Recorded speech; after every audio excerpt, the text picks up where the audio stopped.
హే guys welcome back. Dhurandhar 2 release పై ఇప్పుడు ఇండస్ట్రీలో స్ట్రాంగ్ రూమర్స్ సర్క్యులేట్ అవుతున్నాయి. సినిమా పోస్ట్పోన్ అవుతుందనే డిస్కషన్ జరుగుతోంది. కానీ ఇప్పటి వరకు మేకర్స్ నుండి ఎలాంటి అఫీషియల్ అనౌన్స్మెంట్ అయితే రాలేదు.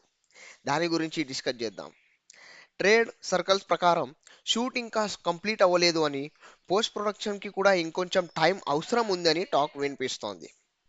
ఈ సిచ్యువేషన్లో మూవీని మార్చ్ 19th నుంచి పోస్ట్పోన్ చేస్తారని అంటున్నారు.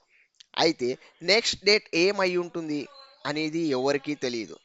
అఫీషియల్ అనౌన్స్మెంట్ కోసం అయితే మనం వెయిట్ చేయాల్సిందే.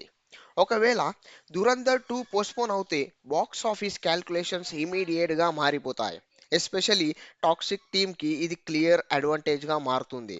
క్లాష్ లేకుండా రిలీజ్ చేస్తే స్క్రీన్ అవైలబిలిటీ ఎక్కువ ఉంటుంది కాబట్టి ఓపెనింగ్స్ వీకెండ్ స్ట్రాంగ్గా స్టార్ట్ అవ్వచ్చు. పాజిటివ్ టాక్ వస్తే లాంగ్ రన్లో కూడా స్టడీ కలెక్షన్స్ మెయింటైన్ చేయగలదు. సో దురంధర్ టీం నుంచి అఫీషియల్ అనౌన్స్మెంట్ కోసం అయితే వెయిట్ చేద్దాం. మీరేమనుకుంటున్నారు? టాక్సిక్ టీంకి సోలో రిలీజ్ దొరుకుతుందా? మీ ఒపీనియన్ కామెంట్స్లో చెప్పండి.